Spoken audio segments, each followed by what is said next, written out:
பர்சனோட எனர்ஜியோட connect ஆகி அவங்க சொல்லக்கூடிய மெசேஜ் என்னன்னு நம்ம பார்க்கலாம். இந்த எனர்ஜியோட கனெக்ட் ஆகிறதுக்கு உங்கள் நேம் ப்ளஸ் உங்களுடைய பார்ட்னரோட நேமை கமெண்ட் செஷனில் கமெண்ட் பண்ணிவிட்டு இந்த ரீடிங்கோட நீங்கள் கனெக்ட் ஆகிக்கோங்க. உங்கள் பர்சன் கிட்ட இருக்க எனர்ஜி எப்படி இருக்குது, மெசேஜ் என்னவா இருக்குது அப்படின்னு நம்ம பார்க்கலாம். The chariot 3 of swords.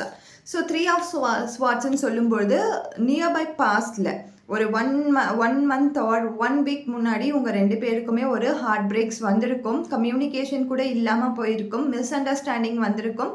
இந்த ஹார்ட் பிரேக் 2 பேருக்குமே சஃபரை கொடுத்துருக்கும். 2 பேருக்குமே வலிகளை கொடுத்துருக்கும். நீங்கள் நினச்சிட்ருப்பீங்க இந்த வலி அவங்களுக்கு எனக்கு மட்டும்தான் இருக்குது, அவங்களுக்கு இல்லைன்னு நினச்சிருப்பீங்க. பட் இந்த வலி 2 பக்கத்தில் இருந்தும் இந்த ஹார்ட் பிரேக் கண்டிப்பாக இருந்திருக்கும். ஸோ நியர்பை ஃப்யூச்சரில் கண்டிப்பாக அவங்க உங்களுக்கு தேடி வரத்துக்கான வாய்ப்புகள் கட்டாயம் இருக்குது. தி சேரியட் பார்க்கும்பொழுது அந்த பர்சனோட எண்ணங்கள் உங்களை வந்து மீட் பண்ணுறதுக்கோ உங்கள் கூட வந்து அந்த காண்டாக்டை உருவாக்குறதுக்கோ ஏதோ ஒரு விஷயத்தை முயற்சி எடுக்கிறதுக்கான தருணங்களுக்காக வெயிட் பண்ணிட்டு இருக்காங்க.